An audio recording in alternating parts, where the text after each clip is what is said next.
Meia-noite. Pessoa após pessoa desaparece na escuridão, além das portas de metal enferrujadas. Seus olhos estão vazios e vidrados. Seus movimentos são lentos e robóticos. Homens, mulheres, crianças. Depois disso, eles nunca mais serão vistos novamente. Seus gritos nunca serão ouvidos. Com certeza haverá gritos. Eu grito, você grita. Todos nós gritamos. Por sorvete. Na manhã seguinte, um motorista de guincho entra na cabine do caminhão.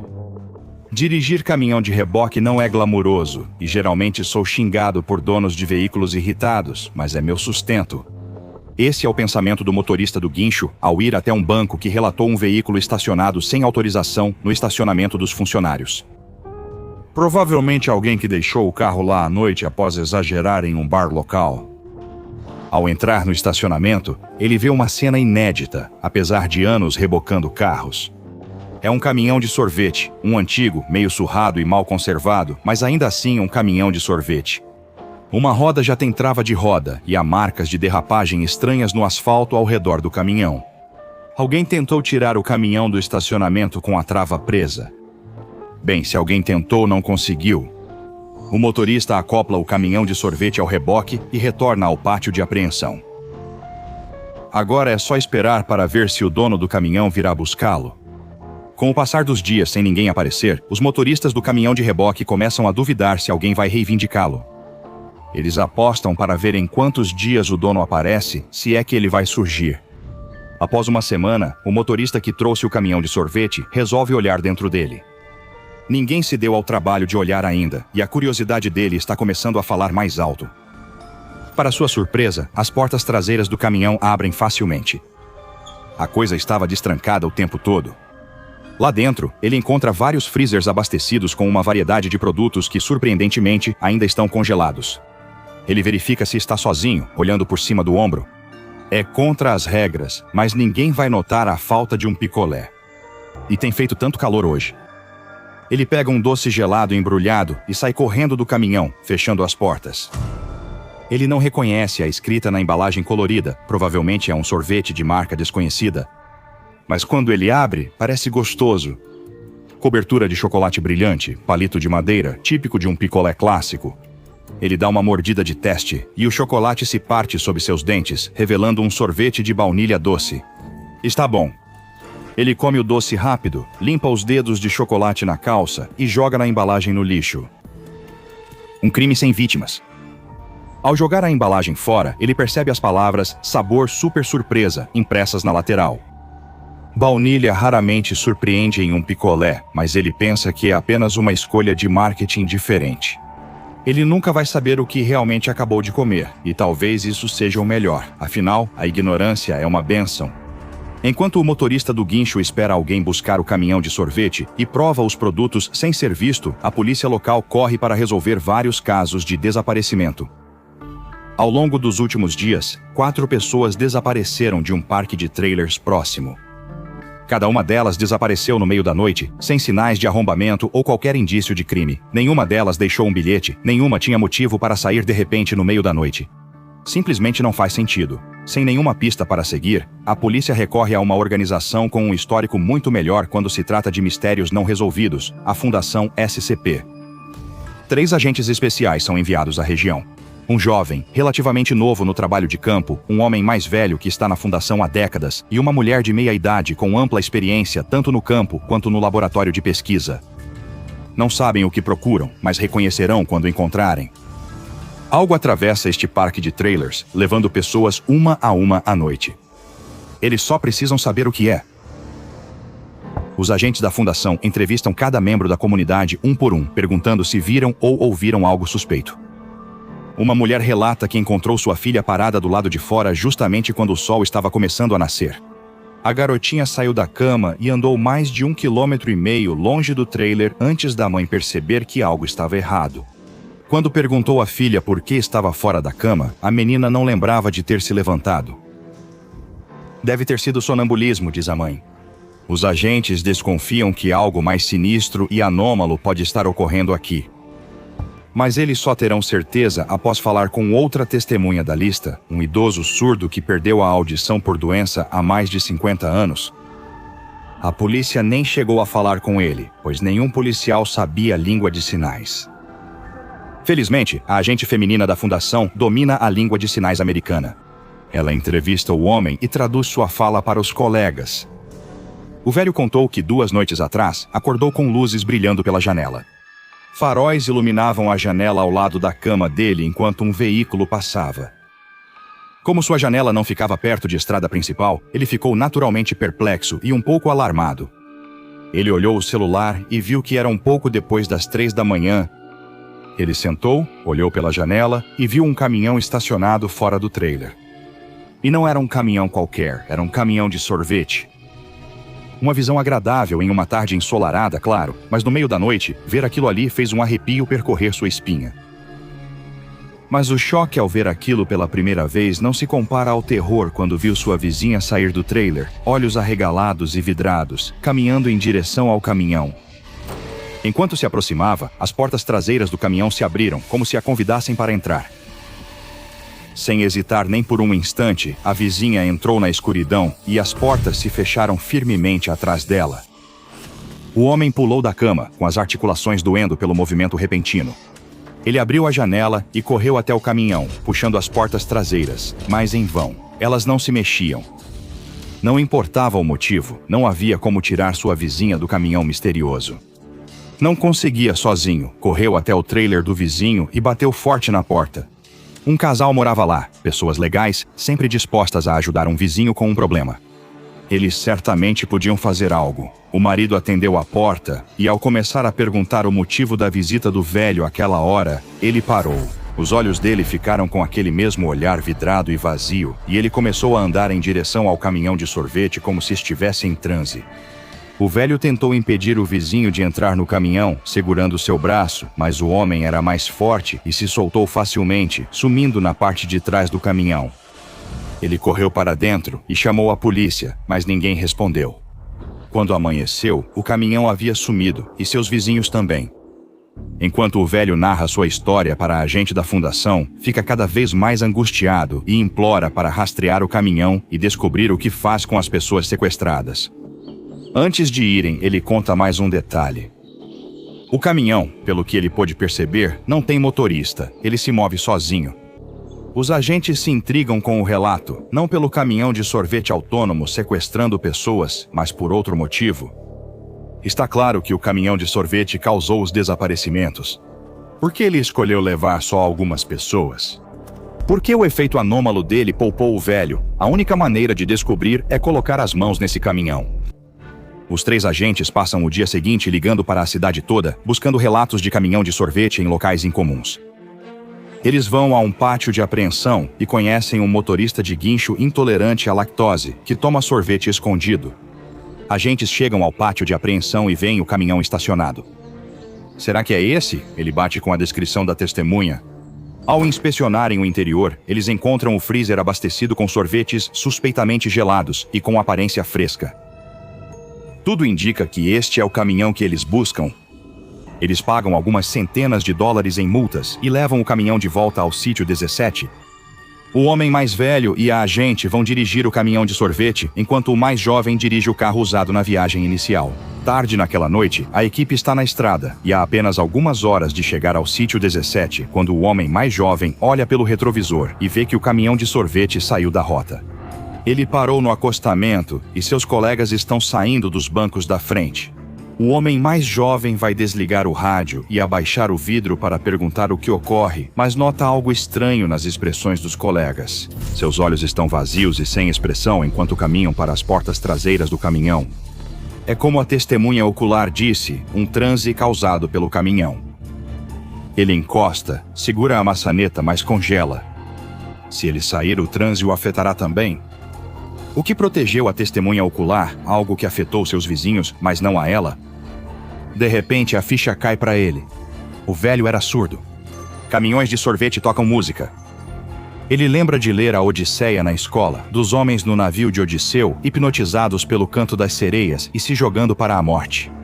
Isso só pode ser o que ocorre aqui. Ele cobre os ouvidos, se prepara para correr atrás dos colegas, mas os vê sumirem no caminhão quando as portas se fecham. Eles se foram. A tristeza o invade, mas ele seca as lágrimas à força. Pode lamentar depois. Agora, ele precisa impedir essa coisa antes que leve mais alguém. Primeiro, ele chama reforços, pedindo que agentes adicionais da Fundação venham ajudá-lo a conter uma anomalia potencialmente mortal. Ele também enfatiza que todos devem trazer proteção para os ouvidos. Seja o que for que façam, eles não podem deixar que a música do caminhão chegue até eles. Com a chegada das duas vans e dos reforços, o caminhão de sorvete percebe que está cercado. Ele acelera o motor, tentando disparar pela estrada. O jovem rapidamente manobra o carro e bloqueia o caminho. Mas o caminhão não vai desistir fácil. Ele dá ré, ganha velocidade e bate na lateral do carro dele. Ele dá ré e bate novamente, tentando tirar o carro dele do caminho. Dois agentes com fones com cancelamento de ruído tentam entrar pelas portas laterais para assumir o volante, mas o caminhão acelera contra eles e os lança para longe. Depois ele dá meia volta e pega uma estrada secundária. O jovem não vai deixar isso escapar de jeito nenhum. Ele acelera e segue o caminhão de sorvete. Um farol dele quebrou no ataque do caminhão, e a estrada é sinuosa e escura, mas ele força a vista e foca em persegui-lo. Ele aumenta o volume do rádio, com rock clássico tocando alto, enquanto derrapa nas curvas em intensa perseguição ao caminhão renegado. Os outros agentes se unem a ele, correndo por estradas secundárias enquanto todos perseguem o caminhão de sorvete juntos. A perseguição dura quase 2 horas, 1 hora e 43 minutos para ser exato. Então, alguns minutos depois das 5 da manhã, o jovem alcança o caminhão de sorvete. Ele está parado, inativo, no meio da estrada. Com cautela, ele diminui o volume do rádio. Ele abre um pouco a janela. Só se ouve o canto dos primeiros pássaros da manhã. O caminhão, seja o que estivesse fazendo, agora parou. Por enquanto. Agentes travam as rodas do caminhão de sorvete com travas de roda e o levam ao local da fundação em um caminhão-plataforma. Procuraram no caminhão pelos agentes desaparecidos ou seus restos, mas não acharam nada. Bem, não exatamente nada. Há os freezers totalmente abastecidos, lotados de sorvete. Na verdade, parece haver mais sorvete lá do que da última vez que foi inspecionado. Com um aperto no coração, o único sobrevivente da missão de campo percebe o que deve ter acontecido com os corpos de seus colegas. O caminhão é imediatamente colocado em contenção e designado como SCP-490. SCP-490 é um caminhão de sorvete que data aproximadamente da década de 1960. Ele é mecanicamente padrão, até onde a Fundação pode perceber, com exceção do sistema de áudio. O sistema, embora aparentemente esteja em perfeito funcionamento, não responde a nenhum comando externo ou tentativa de operação. A chave do caminhão permanece sempre na ignição e não pode ser retirada dali de forma alguma. Apesar dessas peculiaridades, o caminhão pode ser conduzido como qualquer outro do tipo e facilmente confundido com um caminhão de sorvete comum. Se deixado sem contenção, entre 2 e 5 da manhã, no horário local, o caminhão de sorvete liga o motor e dirige sozinho por estradas locais em trajeto aleatório e baixa velocidade. Nesse período, ele atuará como um veículo novo, mesmo com desgaste aparente. Por meio de seus alto-falantes acoplados, ele tocará uma melodia que ainda não foi identificada, embora se assemelhe à música tocada por caminhões de sorvete semelhantes. Ao contrário desses caminhões, que tocam variações de clássicos como Pop Goes a Weasel e Teddy Bear Picnic, a música que sai do SCP-490 nunca se repete, nunca volta ao início e é incomum o suficiente para nunca ser identificada. Ela soa vagamente como uma música que você talvez lembre da sua infância, mas de alguma forma está um pouco diferente. A melodia se repete e se distorce, dando à música um tom vagamente assustador. Ou pelo menos foi o que li. Eu mesmo nunca ouvi essa música. Isso seria perigoso demais. Qualquer pessoa que ouvir a música emitida pelo SCP-490 começará a se aproximar do veículo. Ordens para parar são inúteis. Elas até lutam para se libertar quando contidas fisicamente. Assim que a pessoa chega ao veículo, as portas traseiras se abrem, convidando-a a entrar. Se ela entrar, as portas se fecharão atrás dela e se tornarão impossíveis de abrir por meios comuns. Segundo o arquivo oficial da Fundação, as portas podem ser forçadas, mas as informações sobre o que ocorre depois foram expurgadas. Aparentemente não tenho autorização de segurança para acessar esse detalhe, mas posso tentar adivinhar. Com certeza não é nada bonito. Se mais de uma pessoa for atraída pelo canto de sereia do caminhão de sorvete, formarão uma fila e esperarão sua vez. Eles entrarão um a um pelas portas quando abertas ou esperarão até a janela de 3 horas acabar. Se houver indivíduos afetados fora do veículo quando o tempo acabar, o feitiço será quebrado e eles se afastarão atordoados. Os sobreviventes entrevistados pela equipe de pesquisa não lembravam do incidente nem de ouvirem um caminhão de sorvete. Depois das 5 da manhã, o SCP-490 perderá todas as habilidades anômalas e as portas voltarão a ser fáceis de abrir. Qualquer pessoa que entrou no caminhão durante seu horário de funcionamento terá desaparecido. No seu lugar, os freezers do caminhão serão reabastecidos com várias guloseimas congeladas. Há os tradicionais picolés e barras de sorvete nos sabores padrão, como chocolate, morango e baunilha. No entanto, alguns dos embrulhos dizem sabor super surpresa. Que sabor é esse? Bem, é carne humana, conforme confirmado por testes de DNA. E sim, para responder à pergunta que você está prestes a fazer, a carne pertence às pessoas desaparecidas que foram atraídas pelo caminhão desde o início. Suponho que isso seja propaganda honesta. Certamente seria uma grande surpresa achar carne humana no meu sorvete. Se você está procurando uma opção sem laticínios nesse caminhão, não se preocupe. Fui informado de que também foram encontrados picolés nos freezers do caminhão, feitos com açúcares básicos e sangue humano. Para vampiros em busca de um refresco de verão, imagino. Desculpe, às vezes gosto de trazer leveza ao assunto. Quanto às medidas de contenção, o SCP-490 está atualmente guardado na garagem de armazenamento da Fundação 17 Golf. A garagem recebeu forte isolamento acústico e teve a porta trocada por uma acústica com fechadura de código interno. O SCP-490 deve ter as 4 rodas imobilizadas com travas de roda padrão e permanecer acorrentado a 4 olhais de molibdênio o tempo todo. Os olhais são fixados em piso de concreto sólido a pelo menos 3 metros de profundidade. Prefiro separar minha vida privada do trabalho, focando na pesquisa e não em anedotas pessoais.